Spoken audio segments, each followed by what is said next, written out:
Good evening. This is Rudy Giuliani, and this is the Rudy Giuliani Show on LindellTV. And we are, of course, I think it's very hard not to keep your mind on the idea of what's going to happen on Friday, because it is going to be the most important summit meeting between the United States and Russia since, I think, Reykjavik, Iceland, in the 80s, when President Reagan met with Gorbachev, which they say was a great breakthrough in the Cold War. Now, it is true it was a great breakthrough in the Cold War, but it would have to have been viewed as an unsuccessful summit. I see some who have the usual. Let me just move just a little so I am right where the camera wants me, right there. Okay, and some people who have just a passing knowledge of history, right, will say it was a great success. Now, they are correct. It was enormously important to the defeat of the Soviet Union and bringing down of the Berlin Wall and the liberation of millions and millions of people in Eastern Europe. I consider that almost a holy place. When I went to Reykjavik, I spent almost an hour just in the room. It's really small. It's a nice museum, but it's like a 10-minute, 15-minute thing. I spent an hour there just trying to soak it in, and sat at the desk, and they preserved it in Reykjavik, and you can go see it, and it gets a lot of people. Believe it or not, a lot of people in Europe maybe even appreciate it more than we do. After all, they were the ones that were liberated, right, by Ronald Reagan. So why am I saying that they have it wrong? What they have wrong is the immediate impact of that summit was a failure. Ronald Reagan walked out of the summit. It was a little different then in those days, and this has changed, not with Trump. It's changed dramatically with Trump, but it's been changing for quite some time.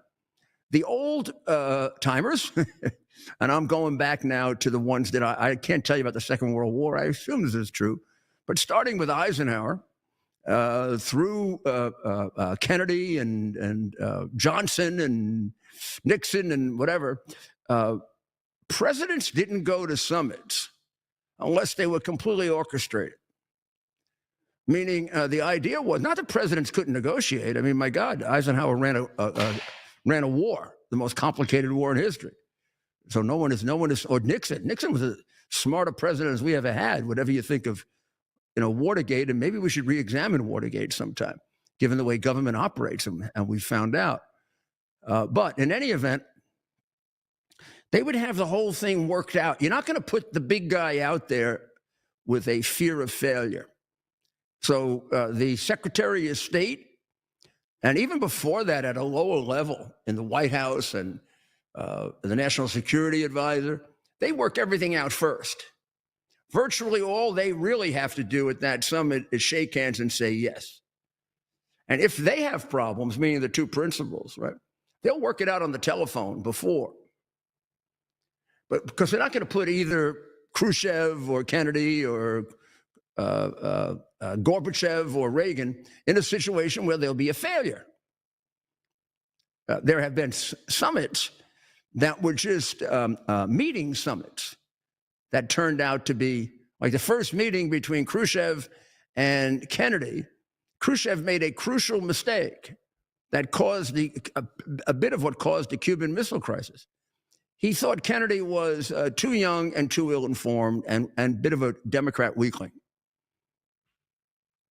And that's what got him bold enough to challenge our very, very strict policy. You're not going to have missiles in the Western Hemisphere, pal. Now, it was a heck of a thing to impose on them because we had missiles on their doorstep, but they weren't going to have missiles on ours. But that's what you're able to do if you're the greatest power on earth. You don't let yourself be intimidated by a communist, atheist regime that wants to overthrow you. And Kennedy would be unknown to Democrats today. He'd be unknown to them. He was the most charming, probably political figure of my lifetime. And I agreed with him and disagreed with him, even when I supported him, and I disagreed with him in retrospect. But I have to tell you, I am absolutely certain that guy would be a Republican today. There'd be no way. I mean, they probably lost him about 20 years ago. And I'll tell you what he was. He was a foreign policy hawk. He'd be on the side of the Republican interventionists, not the isolationists. But in any event, by the time we got to Reagan,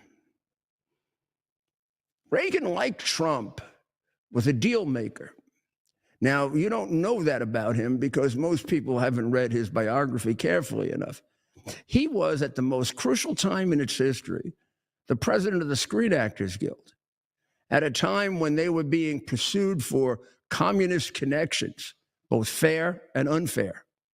And he dealt with both. And at the time, he was a Democrat when he did this. And it's part of what changed him to a Republican. Not that he found that all of the claims were true, not that he didn't get disgusted by some of the excesses that he saw, but he also saw reality, that part of it was true, that Russia had infiltrated, that the communists had infiltrated some of Hollywood. So he saw both in what was really his great gift, and I think it's probably Trump's, with common sense, right? But he also had to negotiate. He had to negotiate, first of all, he had to negotiate contracts. And two, he had to negotiate to get these people out of trouble who he represented. And then he was a governor, of course, for 8 years during critical times, brought order to the state of California. So he had a great deal of confidence in his negotiating skills, and also with good reason. So he didn't, they still followed that rule. But I don't think Ronald Reagan followed that rule, meaning I don't think he felt as intimidated by what they might have agreed to as, let's say, when that rule was much more strict. And it wasn't that a president wasn't smart enough to vary it. It's a whole process would go crazy if you did. So he went to Reykjavik. You should know it was at a time in which, unlike Trump, who's popular now, about as popular as he's ever been, and particularly among his base, he was beginning to have the real trouble over the completely insane charges about helping the Sandinistas and trading arms for hostages and all kinds of picky-wicky, silly stuff for a presidency that.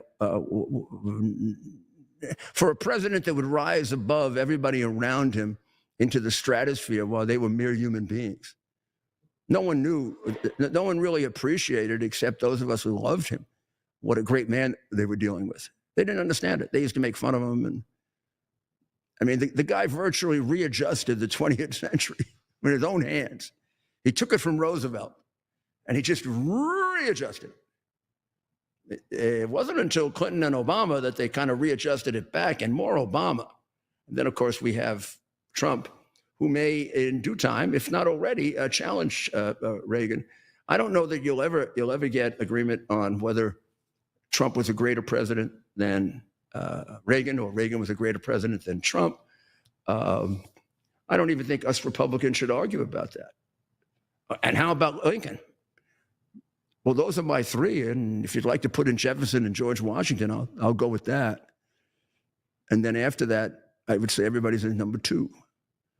But so had a great meeting, Gorbachev and Reagan. They were friends. I would say it's fair to say they were friends. They both say that in their biographies, that they were friends. Everything on the surface seemed that way. And they had an agreement on the reduction of nuclear arms that was breathtaking. And the Russians had agreed to more than we agreed to. So it was a victory for Ronald Reagan, and a victory against all of the left-wingers who said he was a warmonger. Here he's making peace. and he was dealing with negative numbers. I don't remember what they were, but they were the worst he would get, I think, because of the scandals that were being created. So he goes in and they're negotiating. It's going real well. And all of a sudden, breaking news. I remember this almost as if it's yesterday. Breaking news. President Reagan is, for some reason, leaving Reykjavik. He's headed for the presidential limousine. And nobody, none of his aides are following. None of his aides are following him because they didn't know he was going to do it. Gorbachev, at the last minute, put Star Wars on the table. And he said, I have one final thing that's absolutely a deal breaker. Now, you don't do a deal breaker at the end unless you're well, I don't know. I've had it happen many times with negotiations, so I'm not going to say if you're not a skunk, but I mean, it is something I don't know that you should do as a president. So at the last minute, he puts on the table doing away with Star Wars, which everybody was making fun of Trump for. And I think Gorbachev thought this might be easy for him because I don't know how popular Star Wars was then. And the Democrats, particularly guys like Schumer and Biden, were ridiculing, no, not Schumer, sorry, take it away, not Schumer, Biden, were ridiculing him like crazy. He said, Mr. Gorbachev, that is something I cannot do. If that's a deal breaker for you, is that serious? He looked at him in the eye. Is that serious? Because we don't waste time. Is that serious? In other words, is that just a negotiation? And he said, yes, Mr. President, we can't abide by that. I don't know if he told them the truth. He did in his biography. They couldn't afford it. And they didn't trust that he would share it with them eventually. He said, well, if that's the case, our meeting is over. He stood up. He said, thank you very much. And he walked out. He did not tell the Secretary of State, come on with me. They weren't sure what to do. They're sitting there still making their notes. They had already negotiated this thing. The agreement was ready to sign, and a big dinner was scheduled for the nighttime. And he's heading back to Washington. And of course, the newspapers beat the crap out of him. And Reagan, creates a defeat from the jaws of victory, and all that. And then 9 months later, Gorbachev came back on his hands and knees. Gorbachev came back on his hands and knees and agreed to everything. Left Star Wars alone, and you know the history. Hence the Iron Dome. Hence the golden. What does Trump call it? The golden dome. Yeah, we're going to have Notre Dame all over the country. So what will happen? Well, tomorrow night, we're going to spend some time. I have decided, I just told Ted, but Ted will love this. We're going to spend all day tomorrow preparing for it. We're going to do a real special on the summit, because I really do think a lot of people, can do this, but I think I'm one person that probably has somewhat unique knowledge of this whole area. I'm going to tell you why for a minute. First of all, I know the president really well for 40 years. I know Putin not very well, but I know him. And I've made my own evaluation of him in person. That's one. Number two, I've been a student of Russian and Soviet and communism from the time I was about 8 years old, including spending a great deal in college reading about Russian philosophy, Russian history. And then I had the honor of being one of the people that helped create FISA, the FISA court, which you've heard a lot about during the Trump administration. But the FISA court was originally devised to get warrants here in the United States on people who were spying or assisting the Soviets and the Chinese, but it was really the Soviets. And I oversaw that court for a number of its first sensitive years, which means I spent about as much time reading about and listening to Soviet spies as I did the mafia. So people think of me as an expert on the mafia, I probably know as much about the Soviet Union as probably more than the mafia. And I think I understand Russians as a result of that. I think I do. At least I do. I have the basis for understanding them more than most of the people who comment on it. So I'm going to try to give you an idea from the hints that I've gotten and the things that I've listened to and talked to about how I think it's going to go and how to evaluate it. And I think the president has been the president has given us more of an insight into this summit than any president has ever done, like he does about everything, because he's so damn open. I thought his comment today, I'll know in the first 3 minutes, and I don't know who was behind. I think Pete Hegseth was on one side and Pam Bondi was on the other side, and they wanted to smile. Because he smiled. And then eventually, I think Pam broke out in a little smile when he said, I'll know in the first minute. Well, that may be, as usual, a tiny bit of an exaggeration, but to make the point, he'll know in the answer to the question, are you ready to do a complete ceasefire?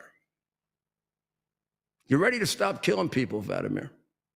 Because I used to like you. We used to be friends. And you're jeopardizing that because I understand that as the head of a state, sometimes murder is involved. But you better not like it. Because if you do, ooh. So why don't you restore my confidence in you? And right now, how much are you going to gain? Another county? You're going to how many? Your people are getting killed 2 or 3 to 1. So why don't we just say that although we're not going to solve any of the big issues at this meeting, because we need Ukraine involved in it. Because I'm not going to dictate to Ukraine what they do, and I need Europe involved in it because they're going to follow through. I don't want to pay for it.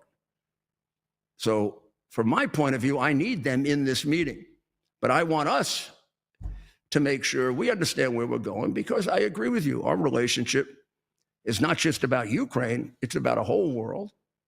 And I respect the fact, and I better, that either one of us can destroy the world.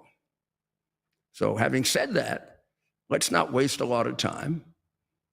Are you ready, without our going any further, without any agreements about anything, except the sanctity of human life, just to say, okay, let's stop the killing until we give ourselves enough time to fully negotiate this.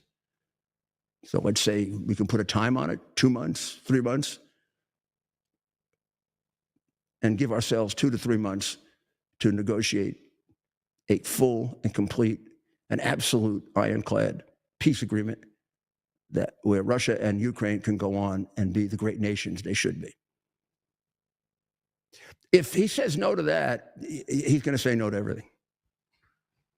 And even if you don't put it to him quite that directly, if he's resisting that in the early stages of the negotiation, you're not going to get very far with him, because negotiation isn't going to do it.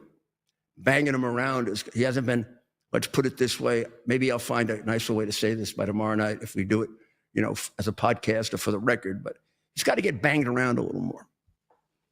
Do I think he will agree to something reasonable if we bang him around enough? I absolutely do.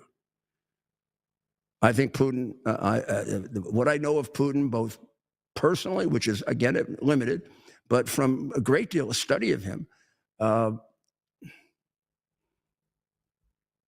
he's about as evil person as you're going to find, except we have a couple more in our world that are even more evil.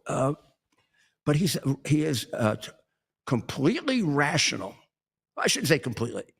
He is rational enough. So he's not going to do anything that he perceives to be against his or maybe Russia's self-interest, in his view. So, yeah, if we could ever get him to the point where he feels he has to negotiate, we'd probably work out a pretty good agreement. He's not there yet, though. He still thinks there's room to maneuver and gain advantage. So I think now, what do we know of the Russian strategy coming in? And again, we'll go into this and more professionally tomorrow, like it was an intelligence briefing for the president. How's that? I'll let you see how it's done in the White House. Maybe we'll get some people to disagree too.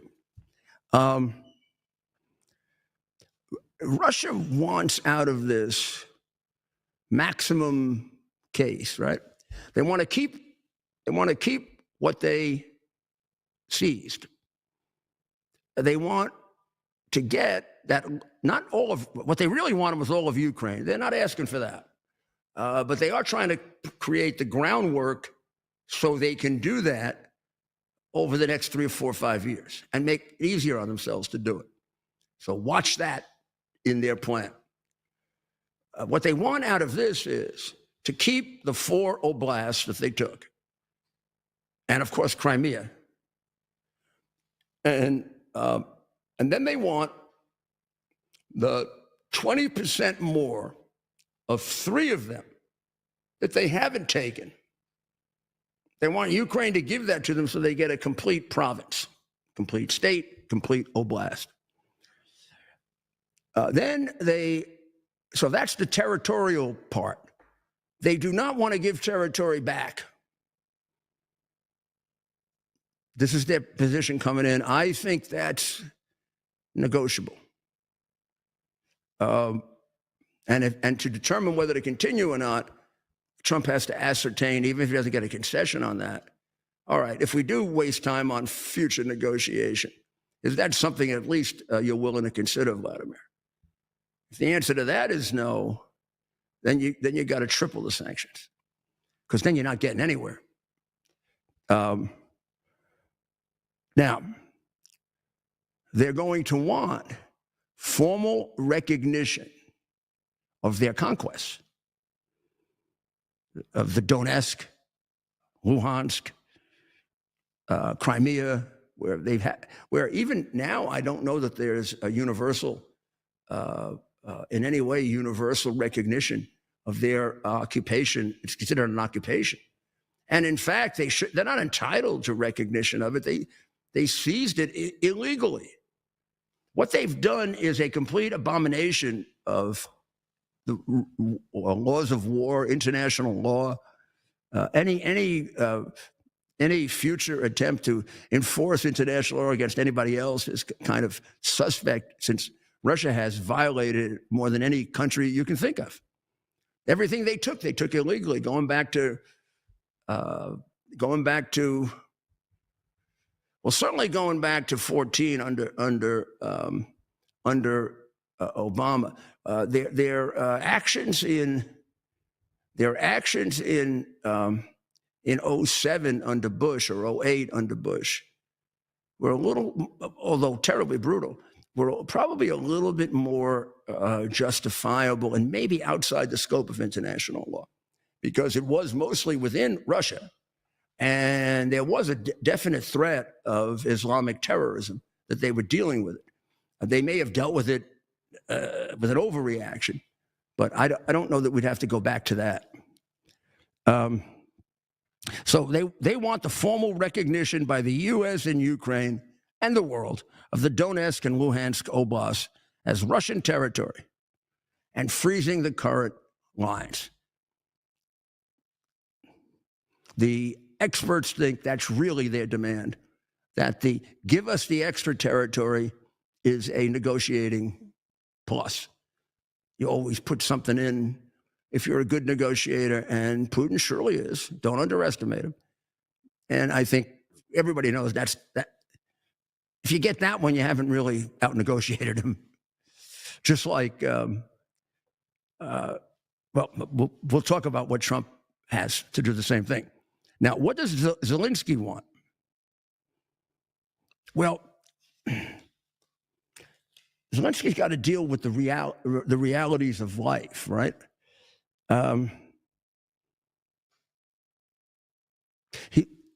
In what order does he want them? I'll tell you what I think, but I'm not sure. I would say most important thing he could have coming out of here is that he can join NATO. Let him have it. Join NATO. which means if they step over the line, he's got all of Europe going to war against him. And I think they'd be ready to do it because what Europe wants to see, and what I would like to see ideally for Ukraine, is kick the invaders out and have security guarantees for Ukraine. I don't see how Russia, even if they become reasonable, ever agrees to that. What the hell are they go to war for, right? They've lost. People say, I don't know. The numbers are very, very strange. When they say 1 million, I think there have been 1 million casualties, but they do have a lot of dead, like 250, 300. And they disproportionately lost people in comparison to the defender. Now, it is true in a war in somebody else's country, you generally lose more than the home country does. But the numbers here are absurd. And part of them come from another thing we're going to cover a bit tonight. And that has to be part of your understanding of this, which I know the president understands. This man, Putin, has no concern for human life. This is not, in any respect, any kind of a good man. This is an evil man who can be charming and can be reasonable in order to achieve his evil goals down the road. So Ukraine wants two things. They want security guarantees, and they want their territory back. That's how they're coming in. They have made a slight concession recently that they'd be willing to talk about territory. Well, of course they will be, because you can't have a negotiation unless you're willing to talk about territory. Just like Russia can't have a negotiation unless it's willing to talk about territory, they can't have a negotiation without talking about territory. So both of them, by the end of Friday, if they're going to have a second meeting, have to indicate that they're willing to at least get to the point of, it's a deal breaker, we're not going to talk about it, because then the answer is, why have a meeting? Do I think both of them? Oh, and also Trump's strategy. Trump says his strategy is to treat it as a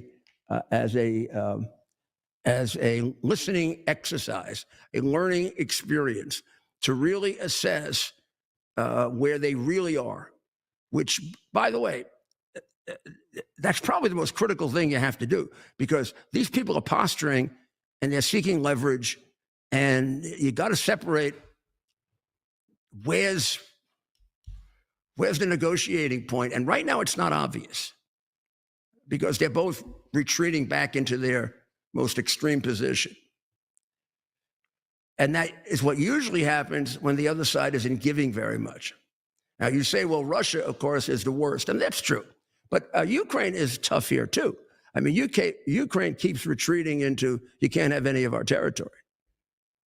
Except the last day or two, up until then, Zelensky has said no territory, that Russia shouldn't be allowed to gain territory this way, and the Europeans have backed that.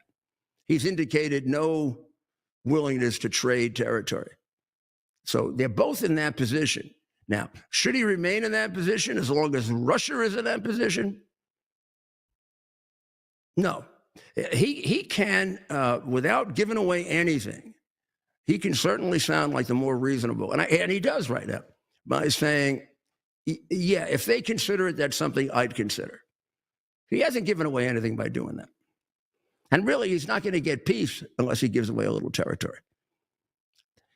Now, Trump says, I'm just going to be a listener. Well, Mr. Trump, when have you ever been a listener? How many times have we met with Donald Trump, you and me? I'm going to talk about me. I'm talking about you and me, so I have a witness. He listens all the time, right? He just keeps quiet and listens to everything.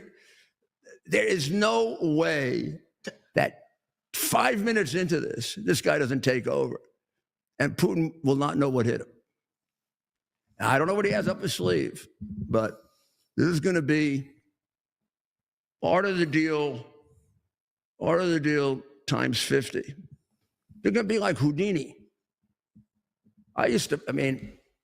one of his models is George Steinbrenner, Yeah. who was a close friend of mine. But we began negotiating against each other, me as a baby. He was nice to me. That's why the law firm used me, because he used to beat up all the senior lawyers. And one day, my senior partner came to me. I can't stand dealing with him. I'm going to send you. I said, that isn't fair to our client. I'm just a kid. I don't know. He said, yeah, but at least he talks to you. So I went, and then I started helping to negotiate the contract with the corporate lawyers. And I knew how to deal with them. And we became very, very good friends. Then when I left the law firm and went off to the Reagan administration, came back as U.S. attorney, we became very good friends. I would go to ball games. We would spend plenty of time together. And it really solidified my friendship with Donald Trump, because he was a very good friend of Donald Trump's. Now, there was a negotiator, George. And they're not exactly the same. Nobody is. I mean, George didn't stay in one position for 2 minutes. You thought you had an agreement with him, and then, wow. Trump is much more traditional in the way he negotiates. And then he'll do something completely unpredictable, which is actually in some ways better, because with George, you're looking for it all the time. With Trump, he'll surprise you with it. And we'll see where and when he does that. Now, I think one of the columns today warns the president that although Putin is under great pressure, believe it or not, to agree to a ceasefire in his country, because it's hard to know how popular this war is in his country. They've lost a lot of people. They have no enthusiasm for it. Everyone who's tried to measure the equal amount of morale basically says Ukrainian morale is almost at a high point now. And Russian morale, they're having a hard time finding people to fight this war. So that normally would be a great advantage for us and for Ukraine. But here we have a man who doesn't care. He doesn't care about human life, and he's doing something very, very sinister. He's using contract soldiers. They're called contractniki. They sign up voluntarily for a fixed duration. They're paid a lot of money, and they're very poor, and their families are theoretically taken care of. They're paid more than the regular army. More money than they'd ever see in any job for 5-10 years. The regular army, about 25% of it, are the Mobiks. The Mobiks are the official army of the Russian government, and they remain in the background and direct the contractniki, who are the ones that are getting slaughtered. And you say, well, how do they get them? They get them because these people have nothing to live for. And they pay them money that they have never even thought of in their life. It would be like, let's take a middle-class American who's got a mortgage and earns a couple $100,000 a year. And you say, I tell you what, I'll pay you twice the salary you're earning. I'll pay you $300,000 to do this right now. I'll give you all kinds of insurance for your kids. And then when you die, your family gets a $500,000 payment, cash, straight up. Well, that family becomes rich. The percentage of these people who die, who knows? It's very high. It's higher than it's hard because you got to know the exact number of contractniki that are in there and the exact number of Mobiks, and then you'll figure it out. One reporter says signing in the army in many of these very poor provinces of Russia is considered like winning a game show. And if their loved one is killed in battle, their families get a lavish payout. And the author says, at least in theory. I would imagine they have to get it now because people have to see that. That's not a high morale way to keep a war going. And that's not what's going on in Ukraine. Now, there are people in Ukraine disgusted with the war. But the last couple of months, if not from the time that Trump slapped around Zelensky, the Ukrainians developed a certain pride, because even though they don't like Zelensky, they supported him. And now they're back to not liking him again because of the corruption problems. But I mean, you cannot change horses in midstream. That's the horse we got. He's not terribly inspiring looking, but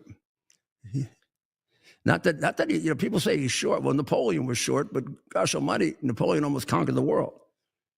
He doesn't have a presence, and maybe because he dresses up like a bum. Here, what you're showing me here, Ted, the guy, I don't know what they're asking him. I don't know what they're talking. He looks like completely confused, and he almost looks like he's ready to fall asleep. Right. This is from today. This is today in Germany. You see his eyes? Watch his eyes. And watch his nose. Now that you can't help, but watch his nose. We also don't know the pressure he is at home to be overthrown. Right. I'm not going to make any accusations. He's under a lot of stress, you would think. However, it's worth noting. I mean, it's worth noting the condition that the leader, the leader of one of the two sides here is in. And that's definitely relevant when we're talking about potential peace negotiations. What's his state of mind? Of course, I think it was very, very good that he went to meet with the Europeans, because they'll give him some degree of confidence. I think President Trump, in a strange way, admires this, and it's the first thing he's admired about Europe in a long time. Their solidarity behind Ukraine. They can actually stand up for something. Part of it is they've been pushed around by Russia for so long. Like Germany was the most, because of Angela Dumbhead, they were the most favorable to Russia. Now, it is a change in government, and Merz is a much more conservative guy.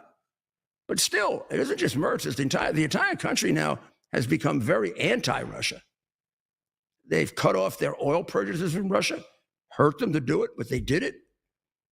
They're very much in favor of a Ukrainian victory. They don't want to see Ukraine get raped here. And that's a strong voice, because up until then, the other European countries of note would have been more anti-Russia. Italy also. Italy had a backdoor relationship with Russia through Berlusconi and Putin being friends. And that's over. I mean, that certainly that is affecting Giorgia Meloni. Now, Russia can continue to go on in this war because of what I explained to you. They're doing it with contract troops. They're looking for, they aren't looking for high quality troops because they're going to lose them. And they just figure they can overwhelm Ukraine with bodies. Send enough bodies in. They began the war using convicts. I think they've gotten rid of most of their convicts. It is estimated they lose about 30,000 a month, and they're a country of 140 million. So if they lose 30,000 a month, they're pushing 1 million, right? That they're in the war for, 2.5 years or 3.5 years? It's been going, I think 3.5. So that would get you, if that number is correct, that would get you over 1 million. Now, there's an issue I want to bring up, and I want to bring this up in a way that we don't forget it. And you and I, all of you out there, get involved in this. And I'm going to introduce it now, and I'm going to give you a lot more on it tomorrow and the next day, because this is something that we haven't paid attention to, and we better, because God is going to be very, very judgmental on us if we're not. We'll be right back.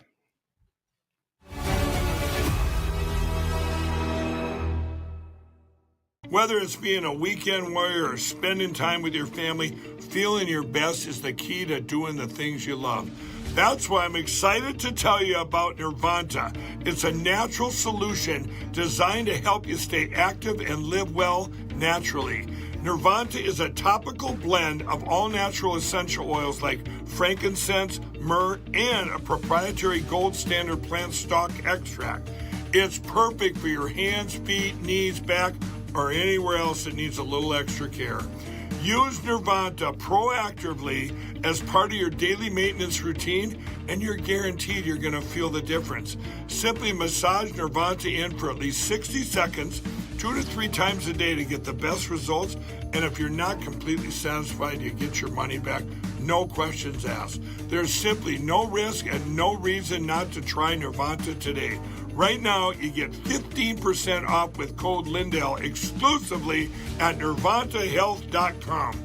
So stop reaching out for that medicine cabinet. Get Nirvanta instead and experience the difference. Go to NirvantaHealth.com. Use code Lindell to get 15% off today. Nirvanta Health. Live well naturally. Too many pharmacies and insurance companies are blocking the medications that actually work. That's why I recommend All Family Pharmacy. They give you access to treatments like ivermectin now, starting at just $2 a capsule. They also have methylene blue, hydroxychloroquine, and so much more. They're helping you stay prepared, and they've dropped their prices by 25%. Also use promo code Lindell10, you save even more. Go to allfamilypharmacy.com/Lindell. Use promo code Lindell10 and get the medicine you need. With everybody talking about making America healthy again, I thought today'd be a great day to talk to all my fellow patriots about the importance of making your homes healthy again. Well, we have proudly partnered with airwaterhealing.com and their revolutionary whole home air purification system. The V3 from Air Water Healing does 3,000 square feet of purification. It eliminates dust, mold, viruses, and odors. But here's the part I love. They require no filters to ever be changed and virtually no maintenance. Whether you suffer from asthma, allergies, seasonal bronchitis, or just want to protect your family from the flu or even greater threats, don't wait to get your V3 from airwaterhealing.com today. Use code Lindell for 20% off in savings and free shipping. That's promo code Lindell at airwaterhealing.com.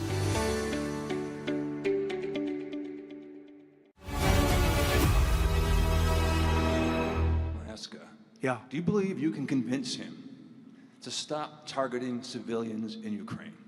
Well, I'll tell you what, I've had that conversation with him. I've had a lot of good conversations with him. Then I go home and I see that a rocket hit a nursing home or a rocket hit an apartment building and people are laying dead in the street. So I guess the answer to that is no, because I've had this conversation. I want to end the war. It's Biden's war, but I want to end it. I'll be very proud to end this war along with the 5 other wars I ended. It is very commendable, and I think it is coming through, certainly to the people of the world and to us in America, of course, who love him, but even to those who are neutral about Donald Trump. I think it's coming through that this is a very sincere effort to save lives. He finds the unnecessary loss of life immoral, indecent, and it's since he's been president and willing to negotiate this and settle it, every single person killed should not have been killed. Now, here's the worst of it, and I was not as aware of this as I should have been. And I should tell you that Dr. Maria told me about this a few times, because this is an area that she's very sensitive to. And she doesn't even know I'm doing this, and we're going to get her involved in this. There are alleged to be 19,500 children stolen by the Russian stormtroopers, the animals. 19,500 children. And Russia is making a business out of it. Russia is doing state-sponsored human trafficking. Oh, let them say no. Come on. Bullshit. They have some of the websites. It's launched an online catalog. It's hard to even repeat this. It's launched an online catalog of kidnapped children, sorting kids by age, eye color, and number of siblings, and listing personality profiles. So you can figure out how to abuse these kids. I don't know, the ones that are beautiful, use them for sex trafficking. The ones that are very smart, see if you can educate them and use them in your business. The ones that are very strong and use them for hard labor. The ones that may have tendencies to be homosexual or lesbian, use them for gay or lesbian sex trafficking. Those who you just want to, I guess, use them for experiments. This is a catalog that they've put out of these. Now, they claim that these children are orphan children. And the answer is, to the extent that Ukraine can get a handle on it, in almost all cases, Russia is lying about that. They were stolen from their parents. And not only that, they don't have parents, they have families. I don't know, you're looking at that little group. That little group does not look like a group of street children. Those look like children who were brought up in a home with a mother, a father, a grandmother, a grandfather. I don't know if you know Ukrainian families, but gosh, if you're Italian or you're Jewish or you're Irish or you're whatever the hell you are, their families are as strong or stronger than ours. This is a very, very, very strong family-oriented culture. And those kids are beautiful. Those are beautiful, innocent children. 19,500 this animal has taken. This is an invitation to pedophiles. This is an invitation to organized criminals. Boy, I bet it's affecting the market in America.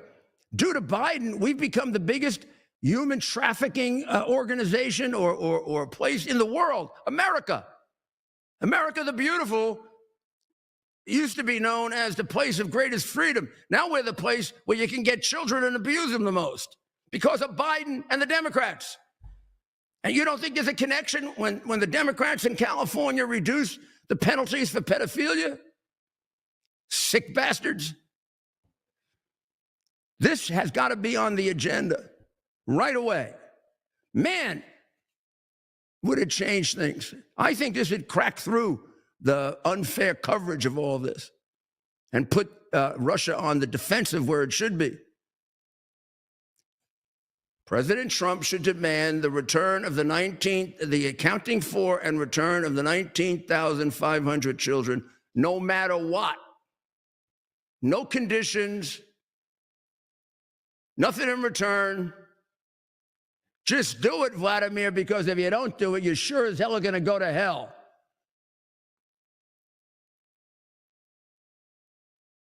And we intend to make this a worldwide issue. The fact that it isn't a worldwide issue gives you a sense of how immoral, amoral, godless our world has become. There is an article, and I'm relying on that article, although I've had intermittent alerts about this, but never the number, 19,500. This article is by Katya Pavlevich, who is an advisor on abducted Ukrainian children at Razom for Ukraine. So I maybe go online and take a look at that. We will. This is just an introduction because this deserves a heck of a lot more than what I've just done. This is an issue that you put over here. All good people should join this. There's no reason for taking children. There's no reason. I may be wrong, but I don't remember that of the Second World War. I don't even remember. I mean, they did it with the Jewish people. The Nazis did it. But I don't remember in other wars, except for the sick Nazis, that anybody had focused on children, taking children. And this is from Donetsk, the kids from Donetsk. This is what Hamas does too, and Israel doesn't do. They're wasting so much time falsely accusing Israel of killing civilians when Hamas is killing a lot more civilians, and they just ignore this. And I don't know, the media doesn't have like a real love for Russia. I have no idea why they ignore this. But I do think, you want to shake this guy up. I love shaking up negotiations. I begin with this. Vladimir, before we talk, I want the 19,500 kids back. I'm doing this because it's good for your soul. I know you're a Christian, and I know you're an Orthodox Christian. I'm a Christian too. And this is something we got to do. You can't keep these children. And don't tell me they're orphans, and don't tell me they were given to you. I'm not going to listen to that. But the bullshit's got to stop now. Let's set up a process of getting these kids back. No matter what. Whether you make concessions, whether they make concessions, even whether we get a ceasefire or not. Let's get the kids out of the war, huh? Maybe we can do something good before we die, huh? And then, if he doesn't, I'd make it the headline. Putin kidnapped 19,500 kids to feed his sex trafficking pedophilia ring. Katya ends her article by saying, Ukrainian children are not bargaining chips, and they'd better be returned ASAP. We agree with you, Katya, and we're trying to get in touch with you. So if you hear this, we want to help you as much as we can. Anything we can do to get these kids back, you got me. There's no conditions, nothing. Okay? Russia is also making advances, and I want to show, I think we only have 2 minutes left. So you're going to have to come over to X to see my map, because if I don't use a map, it's not a show. And but I do want to say that we are going to talk about something of great concern to me also, which is that American support for Israel is faltering. And we've got to talk about that and how to deal with that, because the Israel-Iranian issue, or the Israel-Islamic extremist issue, is a issue that no matter how we resolve, even if we get the maximum great resolution, they're going to be with us for a while. And you can see the slippage there. That's just kind of a quick overview, but we'll analyze it for you. Now, the only group that is solidly behind Israel are the older Republicans. We are, and I consider myself one of those, we are the group that is almost universally in support of Israel. And maybe that's because we know what they went through, and we know the contribution they made. And I wish I could convince young people, as we go forward in a very, very dangerous world, you're not going to find a better ally than Israel. Who can fight like that? I don't know if you've ever been in a street fight, but man, if you got a guy next to you that can fight as good or better than you do, you are 100% better off. I've had ones where I didn't, and ones where I did. And it's a lot better when you do. And Israel punches above its weight. I mean, they're the ones who completely took off the emperor's clothes, meaning they ripped away all of Iran's proxies, while Biden was telling them, don't go into Gaza, don't do this, don't do that, don't do everything. So this is an ally that on in every respect, this is an ally we should treasure and develop a couple more like them.